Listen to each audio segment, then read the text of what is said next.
আসসালামু আলাইকুম সুপ্রিয় দর্শক, স্বাগত জানাচ্ছি ইউনিভার্সাল মেডিকেল কলেজ অ্যান্ড হাসপাতাল নিবেদিত রাজধানী টেলিভিশনের নিয়মিত স্বাস্থ্য আয়োজন স্বাস্থ্য সমাধানের আজকের পর্বে। আজকের পুরো আয়োজন জুড়ে আপনাদের সাথে থাকবো আমি ডাক্তার ইসরাত জাহান। দর্শক, আজকে আমরা কথা বলবো বাংলাদেশের নারীদের কমন গাইনোকোলজিক্যাল সমস্যা নিয়ে। এ বিষয়ে কথা বলার জন্য আমাদের সাথে উপস্থিত আছেন doctor Toma Rani Pal ma'am, consultant, universal medical college and হাসপাতাল। ম্যাম, আপনাকে স্বাগত জানাচ্ছি আমাদের আজকের আয়োজনে। আপনাকে ধন্যবাদ জানাচ্ছি আমাকে স্টুডিওতে আমন্ত্রণ জানানোর জন্য। ম্যাম, আজকে আমাদের আলোচনার বিষয় কমন গাইনোকোলজিক্যাল সমস্যা এবং অবস্ট্রাকটিভ সমস্যা নিয়ে। ম্যাম, প্রথমেই জানতে চাইব আপনাদের কাছে সাধারণত কোন কোন রোগগুলো নিয়ে পেশেন্টরা আসেন সাধারণভাবে? আমাদের কাছে সাধারণত নারীর প্রয়োজন স্বাস্থ্যকে যদি আমি কয়েকটি পর্যায়ে ভাগ করি, সেক্ষেত্রে দেখা যাচ্ছে যে প্রিপিউবার্টাল এজ গ্রুপ এবং পিউবার্টাল এজ গ্রুপ এবং রিপোর্টিভ এজ গ্রুপ এবং আফটার মেনোপজ মানে মাসিকের পরে যে সময়টাকে আমরা বলি, এই সময়ের সাথে তাদের কিছু কিছু রোগের ভ্যারিয়েশন বা প্যাটার্ন চেঞ্জ হয়। যেমন পিউবার্টি এজ গ্রুপে কারো কারো ক্ষেত্রে দেখা যায় ডিলেড পিউবার্টি মানে বয়সন্ধিকালটা তার দেরিতে শুরু হচ্ছে, এই সমস্যা নিয়ে আসে। আবার কেউ কেউ আছেন পিউবার্টি বা বয়সন্ধিকালটা তার সময়ের আগেই শুরু হয়ে যাচ্ছে, এটাকে আমরা বলি প্রিকোশিয়াস পিউবার্টি, যেখানে মাসিক শুরু হওয়ার কথা 12 থেকে 13 বছর পরে, সেখানে সেই নারীটির বা সেই মেয়েটির আপনার 8 বছরের আগেই তার মাসিক শুরু হয়ে যায়। তো এই ধরনের সমস্যা নিয়ে আমাদের কাছে তারা আসে। আর যখন একটা নারী তো পরিণত রিপোর্টিভ এজ গ্রুপে তখন সে আসে, তখন সাধারণত তার বিভিন্ন ধরনের যোনিপথে প্রদাহ, যেটাকে আমরা ভালভাজাইটিস বলি, এবং মাসিকের রাস্তায় প্রদাহ এবং তার প্রস্রাব নালীতে ইনফেকশন, এই জাতীয় সমস্যা এবং গাইনোকোলজিক্যাল যে সমস্যার মধ্যে তার মাসিকের সময় অনিয়মিত মাসিক হওয়া, মাসিকের সময় অতিরিক্ত রক্তক্ষরণ হওয়া অথবা মাসিকের সময় তীব্র তলপেটে ব্যথা হওয়া, এই ধরনের সমস্ত সমস্যা নিয়ে সাধারণত আমাদের কাছে আসেন এবং আমরা তাদেরকে সেভাবে ট্রিটমেন্ট করে থাকি। এছাড়াও আফটার মেনোপজ বা মাসিক পরবর্তী যে সময়টা, সেই সময়টাতে তাদের বিভিন্ন জেনিটাল সিমটম, যেমন হচ্ছে মাসিকের রাস্তায় আবার যোনিপথে প্রদাহ হতে পারে এবং কোনো কোনো ক্ষেত্রে এমনও পর্যায়ে যে তার অস্টিওপোরোসিস বা তার হচ্ছে ব্যাকিক বা কোমর ব্যথা নিয়ে আসেন এবং তার পরবর্তী তাদের ডিমেনশিয়া বা ইনসোমনিয়া, এই ধরনের সমস্যাগুলো তাদের তখন বেড়ে যায়। এই ধরনের সমস্যা নিয়েও তারা আমাদের কাছে আসেন। ম্যাম, ধন্যবাদ। প্রথমেই জানতে চাইবো পিউবার্টি রিলেটেড সমস্যা নিয়ে, যেহেতু এটা একদম প্রথম দিকের একটা প্রবলেম। বর্তমানে এমন অনেক দেখা যায় যে অনেক বাবা মা মনে করছেন যে তাদের বাচ্চার মাসিকটা বয়সের আগে হয়ে যাচ্ছে, মানে আমরা সাধারণত যেই বয়সটা মিন করে থাকি তাদের কাছে মনে হচ্ছে এটা আগে হয়ে যাচ্ছে। এটা কি এখনকারই সমস্যা নাকি আসলে এটা যুগ যুগ ধরে এরকমভাবে হয়ে আসছে, এবং এটার ক্ষেত্রে আসলে আপনি কি বলবেন ম্যাম?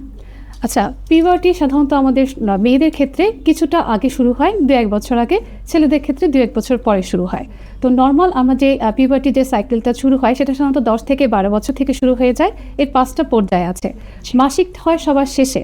তো সাধারণত 12 থেকে 13 বছর বয়সে একটা মেয়ে ঋতুবতী বা তার স্বাভাবিক মাসিক শুরু হওয়ার কথা। অনেক ক্ষেত্রে কিছু কিছু ক্ষেত্রে তার হচ্ছে সেই মাসিকটা 13 বছর পার হয়ে গেলেও হয় না, এবং অনেক সময় দেখা যায় 15 বছর হয়ে গেছে তাও হয় না। আবার অনেকের ক্ষেত্রে দেখা যায় 8 বছর আগে হয়ে যাচ্ছে, যেটা আমি একটু আগে বলেছি আপনাকে। তো 8 বছর আগে যদি হয়ে যায় তাহলে সেটারও কিছু কজ থাকে বা তার ভিতরে কোনো সমস্যা আছে কিনা, যেমন তার হচ্ছে কোনো টিউমার আছে কিনা, দ্বিতীয়ত তার অ্যাড্রিনাল গ্ল্যান্ডে কোনো টিউমার বা ওভারিয়ান বা জরায়ুর সাথে আমাদের একটা ডিম্বাশয় থাকে, সেই ডিম্বাশয়ে যদি কোনো টিউমার থাকে সেক্ষেত্রেও কিন্তু আমাদের প্রিকোশিয়াস পিউবার্টি বা তার সময়ের আগেই মাসিক শুরু হয়ে যেতে পারে। তো এই সমস্যাগুলো সাধারণত তার যদি হয়ে থাকে তখন আমরা সেটা স্ক্রুটিনিং করি যে তার কী হয়েছে আসলে, কেন তার এই সমস্যাটা তৈরি হলো। আচ্ছা, এরপর আপনি জানতে চাচ্ছিলেন যে সময়ের আগে আগে আসলে পরিবেশ এবং হিউমিডিটি, এটাও কিন্তু একটা ইম্পর্টেন্ট ফ্যাক্টর আমাদের এখন কাজ করছে। আমাদের এখন পরিবেশগত বিভিন্ন সমস্যার কারণে এবং আমাদের যে হট হিউমিডিটি পরিবেশ, সেটার কারণেও কিন্তু আমাদের এখন পিউবার্টির যে এইজটা সেটা কিন্তু কিছুটা আগে আসছে। তো এটা আসলে বৈশ্বিক একটা পরিবেশগত ব্যাপার। তো এরপরও তার ভিতরে কোনো সমস্যা আছে কিনা, যেমন তার কোনো থাইরয়েডের সমস্যা থাকতে পারে, তার কনজেনিটাল তার ডায়াবেটিস, টাইপ 1 ডায়াবেটিস থাকতে পারে। এই সমস্যার ক্ষেত্রেও কিন্তু আমাদের এরকম সমস্যা নিয়ে অনেকে আসে। অসংখ্য ধন্যবাদ ম্যাম। এ পর্যায়ে জানতে চাইবো যেটা আপনি বললেন যে আফটার পিউবার্টির পরে আসলে মেয়েদের যেসব সমস্যাগুলো অ্যারাইজ করে, সেক্ষেত্রে সাধারণত এমন কোন কোন সাইনগুলোকে আমরা রেড ফ্ল্যাগ বলতে পারি যে আফটার পিউবার্টি আপনারা এই ধরনের কোনো লক্ষণ দেখলে খুব তাড়াতাড়ি ডক্টরের শরণাপন্ন হবেন? আচ্ছা, আফটার পিউবার্টি আমাদের সবচেয়ে বেশি সমস্যা নিয়ে আসে মাসিক অনিয়মিতকরণ বা মাসিক সঠিক মতো হচ্ছে না, বা মাসিকের সময় তার অতিরিক্ত রক্তক্ষরণ হচ্ছে, অথবা মাসিকের সময় তীব্র তলপেটে ব্যথা হচ্ছে। এগুলো হচ্ছে রেড, আপনি যেটা বললেন রেড সাইন, যেটা বা রেড ফ্ল্যাগ সাইন আমরা বলতে পারি। যদি মাসিকের সময় আমরা নর্মাল, তাহলে আমাকে বলতে হবে যে নর্মাল মাসিক বলতে আমরা কি বুঝি। নর্মাল মাসিক বলতে সাধারণত আমরা বুঝবো যে যদি সে সময়টা 24 থেকে 38 দিনের মধ্যে একটা সাইকেল তার মাসিক হয়, এবং সেই অ্যামাউন্ট বা ব্লিডিংয়ের যদি রক্তপাতের যে অ্যামাউন্টটা সেটা হবে 80 ml এর কম, এবং সেটা ডিউরেশনটা হবে 7 দিন। এই সময়ের মধ্যে 3 থেকে 7 দিন, এই সময় এটাকে আমরা স্বাভাবিক মাসিক বলি। যদি এর কোথাও না কোথাও ব্যত্যয় ঘটে তাহলে সেটা অস্বাভাবিক। যেমন অস্বাভাবিক কোথায় হতে পারে, তার অ্যামাউন্টে বেশি যেতে পারে। 80 ml এর পরিমাণ যেটা আমি বললাম মাসিকের পরিমাণ 80, যদি 80 ml এর বেশি হয় সেটাও আপনার সবচেয়ে বেশি বেশি মাসিক হওয়া বলি, সেটাকে আমরা মেনে যাওয়া হেভি মিনস্ট্রুয়েশন বলি, সেটা আপনার হতে পারে। অথবা তার সাইকেল ইরেগুলার হতে পারে, হয়তো দেখা যাচ্ছে 2 মাস বা 3 মাস পরপর তার মাসিক হচ্ছে এবং সেটা অনেক দিন ধরে থাকছে। এই সমস্যা নিয়ে আমাদের কাছে প্রচুর পেশেন্ট রিপোর্টিভ এজ গ্রুপে আসে। এছাড়া আপনার মাসিক অনিয়মিত হওয়ার পাশাপাশি তার বিভিন্ন পারভাজিনাল ডিসচার্জ, দুর্গন্ধযুক্ত স্রাব নিয়েও কিন্তু অনেক পেশেন্ট আমাদের কাছে আসে, এবং এটা খুব কমনলি আসে। ম্যাম, এ পর্যায়ে জানতে চাইবো, একটা প্রচলিত কথা আছে, হয়তো মিথ হতে পারে আমি জানি না, যে অনেকের ক্ষেত্রে আপনি বললেন যে মাসিকের ব্যথা, তো যখনই দেখা যায় মাসিকের ব্যথা নিয়ে কোনো মেয়ে ডক্টরের শরণাপন্ন হন, তখন অনেক ডক্টর এটা বলে থাকেন যে মেয়ের বিয়ে দেওয়া প্রয়োজন হচ্ছে। আমি জানি না এটা আসলে কতটুকু সত্য, আমি আসলে এই ব্যাপারে একটু পরিষ্কার ধারণা চাচ্ছি, যেটা দর্শকের জন্য হয়তো অনেক উপকারে আসবে। আচ্ছা, মাসিকের সময় ব্যথা হওয়া এটা সব একটু একটু ব্যথা কিন্তু আমাদের হতেই পারে, কিন্তু মাসিকের ব্যথা হলে তাকে বিয়ে দিতে হবে, এই কথাটা আসলে সম্পূর্ণই মিসনোমার, এটার কোনো ভিত্তি নেই। আমাদের এখন কারণটা জানতে হবে যে মাসিকের সময় কেন ব্যথা হচ্ছে। অনেক সময় দেখা যায় যারা হচ্ছে, এটাকে আমরা প্রাইমারি ডিসমোনিয়া বলি, যে অনেক সময় যারা হচ্ছে নতুন বয়সন্ধিকালে তাদের নতুন নতুন মাসিক হচ্ছে, তাদের সেই সময়টাতে কিছু এমনি তার কনস্টিটিউশনাল কারণেও কিন্তু তার এমনি মাসিক ব্যথা হয়। তো এটার জন্য আমাদের বিভিন্ন ওষুধ আছে মাসিকের সময়, এই সময় যদি আমরা সেই ব্যথার ওষুধটা সেবন করি তাহলে কিন্তু সেই ব্যথাটা তার চলে যায়। এরপর আমরা সেকেন্ডারি ডিসমোনিয়া বলি যদি তার কোনো প্যাথোলজিক্যাল কোনো কজ থাকে, যেমন জরায়ুতে যদি কোনো টিউমার থাকে, অথবা এন্ডোমেট্রিওসিস নামে একটি রোগ আছে, যে রোগের কারণে তার হচ্ছে যে পেটে বা মাসিকের সময় তলপেটে প্রচণ্ড ব্যথা হতে পারে। যদি এই ধরনের সমস্যা তার না থাকে, বা তার থাইরয়েড যদি কোনো সমস্যা না থাকে, তাহলে এটা কোনো সমস্যাই না। এটার জন্য যে তাকে বিয়ে দিতেই হবে এমন কোনো আসলে কথা নেই। অসংখ্য ধন্যবাদ ম্যাম। ম্যাম, এ পর্যায়ে জানতে চাইবো, রিপ্রোডাক্টিভ এইজে সাধারণত নারীরা যে সকল সমস্যার সম্মুখীন হন সেটা নিয়ে যদি আপনি কিছু বলতেন। আচ্ছা, আমি এতক্ষণ ধরে বলছিলাম যে রিপ্রোডাক্টিভ এজ গ্রুপে কিন্তু প্রথম সমস্যা হচ্ছে তার মাসিকের সমস্যা। মাসিকের সময় এতক্ষণ আমি বলেছি আপনাকে, মাসিকের সময় তার অতিরিক্ত রক্তক্ষরণ হওয়া, তার সময় বা সময়টা তার ঠিক না থাকা, মানে ইরেগুলার সাইকেল হয়ে যায়, মানে তার সময় 2 মাস বা 3 মাস পর তার হচ্ছে, বা অথবা 1 মাসে বারবার হচ্ছে, একই মানে তার হচ্ছে 24 দিনের সাইকেলের মধ্যে তার হয়তো 2 থেকে 3 বার তার মাসিক হচ্ছে বা ব্লিডিং হচ্ছে, এটা হতে পারে। অথবা তার হচ্ছে তলপেটে ভীষণ ব্যথা হতে পারে। এই সমস্যাগুলো নিয়ে বেশি আসে। এবং আরেকটা সমস্যা নিয়ে আসে, সেটা হচ্ছে অতিরিক্ত দুর্গন্ধযুক্ত স্রাব। এই সমস্যা আমাদের অনেক মেয়েরা তাদের ভোগান্তির শিকার হন, এবং এটা নিয়ে তারা আমাদের কাছে প্রায়শই আসেন। ম্যাম, ডিউরিং প্রেগনেন্সি, যখন একটা মেয়ে প্রেগনেন্ট হয়, সে সময় সাধারণত কোন কোন সাইনগুলোকে আমরা ওয়ার্নিং সাইন বলতে পারি, বা আমার কাছে মনে হয় এটা আসলে একটা আমাদের তাদেরকে ওয়ার্ন করার ব্যাপার হয়ে আসে, যে অনেক ক্ষেত্রে দেখা যায় খুব বড় একটা সমস্যার মধ্যে পড়ে গিয়েছেন তারা ডিউরিং প্রেগনেন্সি, কিন্তু তারা আসলে ডক্টরের কাছে আসছেন না, কারণ তারা বুঝেনি না যে এটা আসলে অনেক বেশি ওয়ার্নিং একটা সাইন। তো সেক্ষেত্রে আসলে আমরা কিভাবে এটাকে ডিটারমাইন করতে পারি ম্যাম? প্রেগনেন্সি পিরিয়ডটাকে আমরা যদি 3টা ভাগে ভাগ করি, যেমন ফার্স্ট সেমিস্টার এবং সেকেন্ড সেমিস্টার এবং থার্ড সেমিস্টার, এই সময়ের উপর নির্ভর করে কিন্তু আমাদের রেড ফ্ল্যাগ সাইনগুলো নির্ধারণ করতে হয়। যেমন ফার্স্ট সেমিস্টারে আমাদের প্রথম থাকে যে বাচ্চাটা ঠিকমতো তার জরায়ুতে আসছে কিনা। যদি জরায়ুতে না এসে টিউবে আসে, সেটাকে আমরা একটোপিক প্রেগনেন্সি বলি। এটা একটা লাইফ থ্রেটেনিং কন্ডিশন। এই সময় তাকে হসপিটালে অবশ্যই আসতে হবে। তার মানে প্রথমে তাকে যখন সে প্রেগনেন্ট হলো, তার প্রেগনেন্সি ডায়াগনোসিস হওয়ার জন্য তাকে ডাক্তারের শরণাপন্ন হতে হবে। এরপরে যদি কোনো কারণে তার অতিরিক্ত বমি, বা যেটাকে আমরা বলি হাইপারমেসেমিসিস গ্রেভিটারাম, যার কারণে তার ডিহাইড্রেশন পর্যন্ত হয়ে যেতে পারে, এই সময় তাকে অবশ্যই হসপিটালে ডাক্তারের শরণাপন্ন হতে হবে। এরপর যখন সেকেন্ড ট্রাইমেস্টার বা থার্ড ট্রাইমেস্টারের দিকে তার বিভিন্ন মেডিকেল ডিসঅর্ডার, যেমন ডায়াবেটিস ডেভেলপ করতে পারে, তার থাইরয়েডের সমস্যা আসতে পারে, অথবা তার অ্যাক্লামশিয়া বা তার প্রিঅ্যাক্লামশিয়া বলে আমরা একটা, যখন তার প্রেশার বেড়ে যাওয়া, প্রেগনেন্সিতে তার প্রেশার বেড়ে যায়, এই সমস্ত সমস্যা যদি থাকে তখন তাকে অবশ্যই ডাক্তারের কাছে আসতে হবে। আর রিফ্লেক্স এছাড়াও যদি অতিরিক্ত আপনার জ্বর থাকে, বা তার পানি ভেঙে যায়, বা বাচ্চার নড়াচড়া কমে যায়, অথবা দুর্গন্ধযুক্ত স্রাব যদি তার যে মাসিকের রাস্তা দিয়ে যদি দুর্গন্ধযুক্ত স্রাব বের হয় সেক্ষেত্রেও সে সাথে সাথে হসপিটালে আসতে হবে তাকে। অসংখ্য ধন্যবাদ ম্যাম। আমাদের সময় হয়েছে একটি বিরতির পরে ফিরে আসছি আপনার কাছে আবার। দর্শক, সময় হয়েছে একটি ছোট্ট বিজ্ঞাপন বিরতির, ফিরে আসছি বিরতির পরই। সে পর্যন্ত আমাদের সাথেই থাকুন।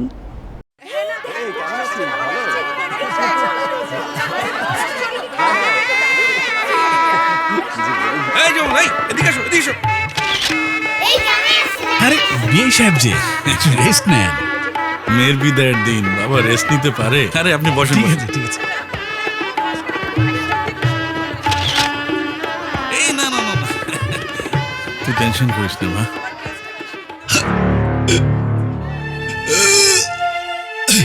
আঙ্কেল, এই বাবা বাবা, ইউনিভার্সাল কার্ডিয়াক হসপিটাল।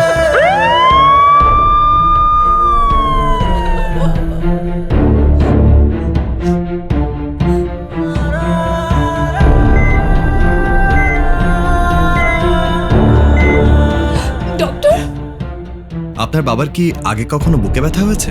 মাঝে মাঝে করতো, কিন্তু গ্যাসের ব্যথা মনে করে খুব একটা গুরুত্ব দিত না। বুকে ব্যথা কখনোই অবহেলা নয়। আপনার বাবার হার্ট অ্যাটাক হয়েছে, এনজিওগ্রাম লাগবে। আপনার বাবার এ দুটো ব্লক ধরা পড়েছে, ওনার রিং পরাতে হবে। ডক্টর, আপনার যেটা ভালো মনে হয় প্লিজ আপনি ওইটাই করেন।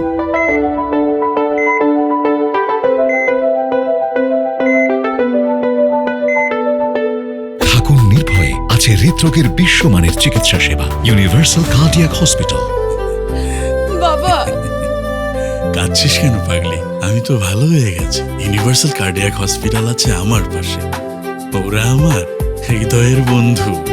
যখন আপনার পাশে ইউনিভার্সাল কার্ডিয়াক হসপিটাল, আপনি আর একা নন। ইউনিভার্সাল কার্ডিয়াক হসপিটাল, আপনার হৃদয়ের আরো কাছে। একটু তাড়াতাড়ি জান না ভাই। এক রাজা খুব অসুস্থ, রাজকন্যা কোথাও চিকিৎসা পেল না, সবাই তাকে ফিরিয়ে দিল। রাজকন্যা রাজাকে নিয়ে এলো ইউনিভার্সাল হাসপাতালে।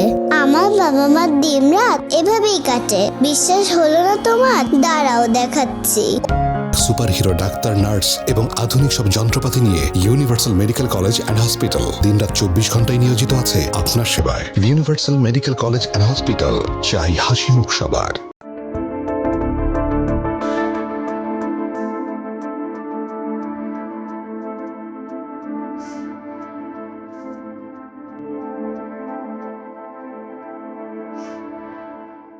দর্শক, ফিরে আসলাম ছোট্ট বিজ্ঞাপন বিরতির পর। আমাদের সাথে থাকার জন্য অসংখ্য ধন্যবাদ। আজকে আমরা আলোচনা করছিলাম কমন গাইনোকোলজিক্যাল সমস্যা নিয়ে। এ বিষয়ে আমাদের সাথে কথা বলছেন ডাক্তার তমা পাল ম্যাম। ফিরে আসলাম বিরতির পরে। আমরা আসলে প্রেগনেন্সিতে ছিলাম।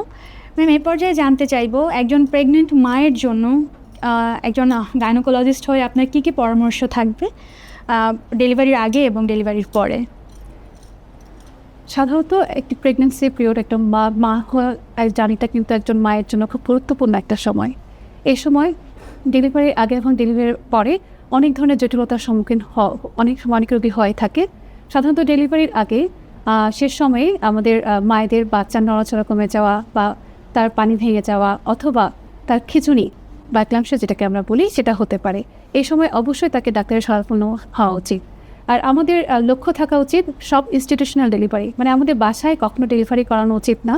একজন মা যখন গর্ভবতী, শুরু থেকেই আমাদেরকে এই প্ল্যান করতে হবে যে আমরা যে কোনো আমাদের নিকটস্থ হসপিটাল, সরকারি হোক অথবা বেসরকারি, আমরা সেখানে গিয়ে আমাদের ডেলিভারি প্ল্যান বা ডেলিভারি করাবো। ম্যাম, যখন একটা মায়ের ডেলিভারি হয়ে যায়, আফটার ডেলিভারি যেই আফটার কেয়ারটা থাকে সেটা নিয়ে আসলে অনেক মিসকনসেপশন থাকে। দেখা যায় মায়েরা সে প্রপার কেয়ারটুকু পান না বা আমরা সেটা বুঝিও না। এই বিষয়ে আমি আসলে আপনার কাছে জানতে চাইবো, আসলে কতটুকু কেয়ার করা উচিত একজন মায়ের? একজন মা হওয়া আসলে খুবই গুরুত্বপূর্ণ একটা পর্যায়ে আমাদের জীবনের। তো ডেলিভারির আগে যেমন একজন মাকে কিছু যেমন গুরুত্বপূর্ণ, তেমনি ডেলিভারির পরও কিন্তু গুরুত্বপূর্ণ। এই সময় তার অনেক ধরনের কমপ্লিকেশন অ্যারাইজ করতে পারে, যেটাকে আমরা পোস্টপার্টাম অ্যাক্লাম্পসিয়া বলি, যেটা তার লাইফ থ্রেটেনিং একটা কন্ডিশন, অথবা তার পেরিপার্টাম কার্ডিওমায়োপ্যাথি, যেটা তার হার্ট ডিজিজ বা হার্টের সমস্যা না থাকলেও এটা হতে পারে। সো এই জন্য আমাদেরকে একজন মাকে তার ডেলিভারির আগে যেভাবে গুরুত্ব দিয়ে দেখা হয়, ডেলিভারির পরও তাকে সেভাবে গুরুত্ব দিয়ে দেখতে হবে এবং আমাদের কাছে আসতে হবে। জনগণ সাধারণত এটা বুঝতেই পারে না যে একজন মা বাচ্চা হয়ে গেছে, তাহলে তো আর কোনো সমস্যা নাই, কেন আমি ডাক্তারের কাছে যাব। এই যে সমস্যার কথা আমি বললাম, এই সমস্যার জন্য কিন্তু আমাদের মা কিন্তু একজন লাইফ থ্রেটানিং একটা কন্ডিশনে পড়ে যেতে পারেন, অথবা ডেলিভারির পরে পোস্টপার্টাম হেমোরেজ আমরা বলি, একজন মা কিন্তু এই যে রক্তপাত যেতে যেতে যেতে যেতে সে কিন্তু একসময় মারাও যেতে পারে। এই জন্য এই সময়টা থেকে আমরা একটু আমাদের WHO আমাদের পোস্টনাটাল কেয়ারের জন্য 4টা ভিজিট বলেছেন, যে 4টা মা অবশ্যই এই 4বার ডাক্তারের শরণাপন্ন হবেন। তো সেই সময়টাতে এই যে বিভিন্ন ধরনের কমপ্লিকেশন যেগুলো অ্যারাইজ করে, যেগুলো যে পোস্টপার্টাম হেমোরেজ হচ্ছে বা পোস্টপার্টাম অ্যাক্রেন্সিয়া হচ্ছে কিনা বা তার খিঁচুনির সমস্যা হচ্ছে কিনা, সুস্থ মা সুস্থ বাচ্চা, এবং এই সুস্থ মা এবং সুস্থ বাচ্চা দিতে হলে আমাদেরকে অবশ্যই পোস্টনাটাল কেয়ার বা আফটার ডেলিভারি আমাদেরকে ডাক্তারের শরণাপন্ন হতে হবে। অসংখ্য ধন্যবাদ ম্যাম, এবং আমি আশা করব আমরা সবাই এই ব্যাপারে অনেক বেশি গুরুত্ব দেব যেন একজন মায়ের যত্ন আমরা নিতে পারি। ম্যাম, এই পর্যায়ে জানতে চাইব, আপনি বারবারই বলেছেন আলোচনায় যে মেয়েদের মাসিকের ক্ষেত্রে অনিয়মিত রক্তপাত, আমি এ পর্যায়ে জানতে চাইব এই যে অনিয়মিত রক্তপাত হয়, এই রক্তপাতের উপর ভিত্তি করে আসলে কোন কোন রোগ আমরা চিন্তা করতে পারি যেটা আমাদের হতে পারে?